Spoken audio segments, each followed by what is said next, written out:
caught my wife lying about paternity of our son. What I did next left her speechless in court. I, 36 male, work as a shift supervisor at a large warehouse in a suburban town. I've been married for nearly 6 years, and for most of that time, I believed my life was stable. We had a small home on a quiet street, typical arguments about chores and weekend plans, but nothing that set off major alarms. When my wife announced she was pregnant a few years into our marriage, I felt a surge of excitement. Having a son felt like a dream come true. I was ready to be a father, to show him the ropes, watch him grow. Little did I know that behind this joy was a secret that would unravel our entire marriage. From the moment our son was born, I doted on him. I tackled night feedings, changed diapers, and eagerly recorded each developmental milestone. My wife, for her part, seemed content. She often complimented me on my involvement as a dad. Life carried on in a predictable rhythm, juggling work shifts, grocery runs, and family dinners. I had no reason to suspect anything amiss. Over time, however, I noticed subtle differences between me and my son. His hair color, eye color, even certain facial features didn't quite match my side of the family. Friends teased that genetics can skip generations, and I shrugged it off with a laugh. My wife brushed aside any questions, claiming he took after her distant relatives. It wasn't a major concern, yet a small nagging doubt planted itself in my mind. I never let it grow enough to suspect her of wrongdoing, at least not consciously. When our son turned 2, more oddities emerged. At a routine medical checkup, the doctor commented on certain inherited traits. My wife made a flippant joke about family mysteries and quickly changed the subject. I felt a pang of unease. The differences were too persistent to ignore. Despite that, I pushed my suspicion down, convincing myself I was overthinking. A marriage was built on trust, or so I believed. It wasn't until a few months ago that the puzzle pieces started clicking. A friend who just discovered his own father wasn't who he thought suggested that if I was curious, I could do a private paternity test. I laughed it off at first. My wife and I had no reason to doubt each other. But that little voice wouldn't stop whispering in my ear. Eventually, I gave in to the curiosity. I purchased a discreet home test kit, sent off the swabs, and tried not to dwell on the possible outcomes. The day the results arrived, I was alone in the house. My wife had taken our son to visit a relative. My hand shook as I opened the email with a lab report. My heart pounded. And then I saw it, a near-zero probability of paternity. I stared at the screen, reading it over and over, waiting for my eyes to play tricks. But the message remained the same. The child I'd been raising and loving as my own was not biologically mine. Shock flooded my system. Disbelief, hurt, anger. How could this happen? The wife I trusted, the marriage I considered solid, was it all a sham? A storm of questions raged in my mind. Who was the child's biological father? How long had she known? Why had she never told me the truth? That night, I barely slept. My wife noticed my tension when she got home, asked if everything was okay. I mustered a vague lie about stress at work. Confronting her in a whirlwind of emotions felt too risky. I needed clarity, a plan. Inside, I felt betrayed to my core, but I kept calm. If she'd lied for years, she'd be prepared to keep lying now. Over the next few days, I quietly dug for more information.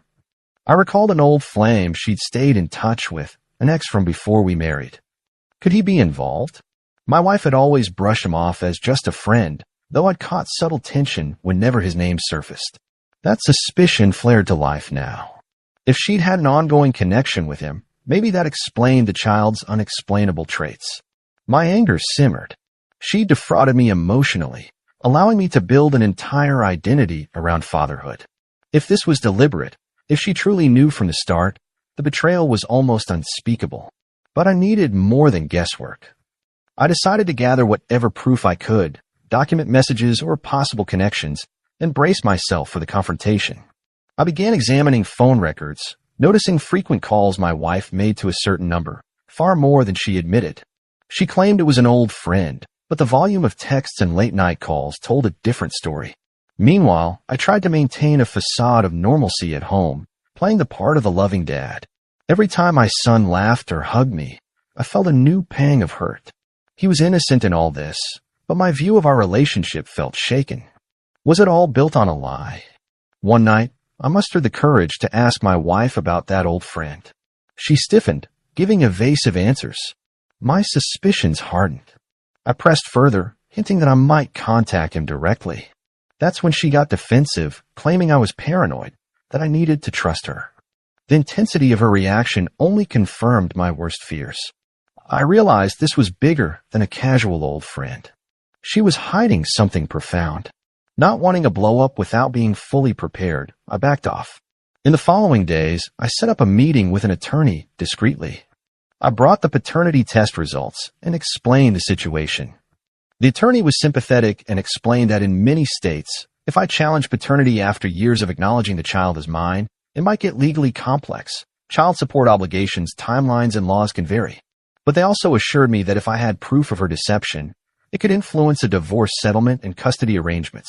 Moreover, I had grounds to pursue legal action if I wanted to disclaim fatherhood. That notion felt horrifying. Did I want to disclaim the child I'd helped raise? My feelings were torn. Despite my devastation, I still cared about the little boy who called me daddy. But the betrayal stung so badly I questioned everything. My attorney advised caution, especially regarding any confrontation in front of our son. I left the meeting with a swirl of emotions, uncertain about the next step.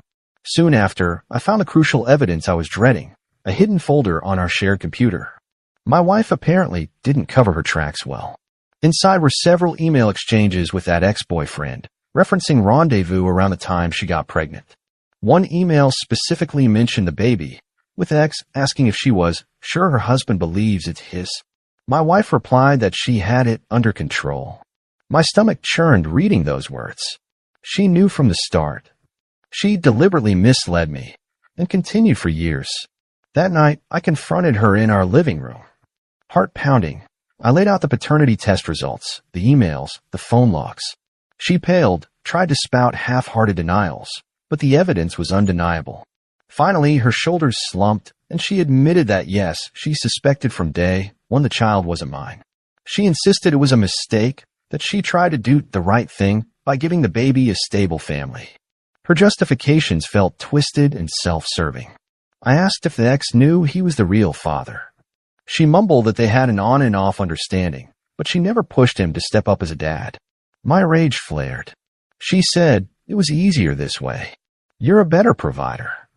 He doesn't want the responsibility. I realized I'd been deceived not just for love, but for financial security. My wife had essentially used me as a meal ticket. I told her point blank that I was leaving, that we'd likely divorce. She broke down in tears, wailing that I shouldn't abandon our son. My emotions were ripped in half. On one hand, I loved the boy who believed me to be his father. On the other, I felt like my wife had built our entire family life on a con. If she wanted to guilt-trip me into staying, she'd have to face the fact that her own deceit had triggered this. The weeks that followed were agonizing. I began sleeping in the guest room, refusing to play along with her charade of a normal marriage. My attorney outlined possible legal avenues. I could file for divorce on grounds of fraud, potentially disclaim paternity if I acted swiftly. Alternatively, I could remain the legal father if I chose, but that would require accepting the child as my responsibility, even though genetically he wasn't mine. I wrestled with my conscience. The boy was innocent. None of this was his fault. But how could I continue living a lie, especially if his biological father lurked in the background? Meanwhile, my wife tried every tactic. Tears, apologies, anger, manipulative arguments about how I'd destroy our son's life if I left. She even had the gall to suggest we forget the test and carry on as if nothing happened. I refused. The betrayal was too big. Eventually, I filed for divorce. My wife retaliated by threatening to fight for full custody and child support. It was surreal, her demanding I pay for a child she knew wasn't mine biologically. My attorney reassured me that once paternity was legally challenged, the court would consider the test results. Still, in some jurisdictions, if I was on the birth certificate and had acted as the father for years, I could be on the hook financially. The uncertainty weighed heavily on me. A pretrial hearing was set. That day, tension thickened the air. My wife arrived with an air of false confidence, flanked by her attorney. She shot me a smug look, as if anticipating I'd be forced to maintain child support due to best interest of the child standards. My own lawyer and I had prepared meticulously, gathering all documentation, the paternity results, emails showing she knew the truth, and evidence of her ex acknowledging fatherhood. We intended to prove not just that I wasn't the biological father, but that she had committed paternity fraud by intentionally deceiving me. During the hearing, her attorney argued that I was the only father the child had ever known, that severing that bond would harm him. I felt a pang of guilt. I genuinely cared for the boy, and the last thing I wanted was to hurt him. But my wife's manipulations left me no choice. My lawyer then produced the email chain showing her ex asking about the baby. It explicitly mentioned the timeline of their affair around conception. My wife went rigid in her seat. The judge's gaze narrowed as he reviewed these exhibits. The hush in the courtroom was palpable. When it was my turn to speak, I kept it concise. I explained how I'd learned the truth through a private paternity test, how I confronted her with that evidence, and how she admitted she'd known all along. I admitted I cared deeply for the child, but I could not continue a relationship founded on deceit. Moreover, if the biological father existed, it was only fair that he step forward or that my wife face the consequences of her choices. The judge asked my wife directly, "Did you know from the beginning that your husband might not be the father?" Her eyes darted around. She mumbled something about not being sure, but the emails contradicted her. The tension in the room was electric. My wife's attorney squirmed, realizing her position was collapsing under the weight of undeniable proof. The climax arrived when my lawyer called my wife's ex as a witness.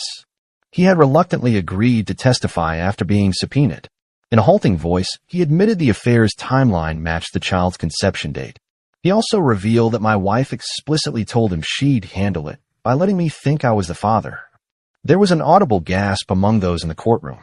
I saw my wife sink in her chair, her composure unraveling. With that revelation, the judge had heard enough. Though he expressed concern for the child's well-being, he recognized the gravity of paternity fraud. He ruled that I was not the legal father, sparing me further financial obligation. He also indicated that my wife bore the responsibility to address custody or support with the actual biological father.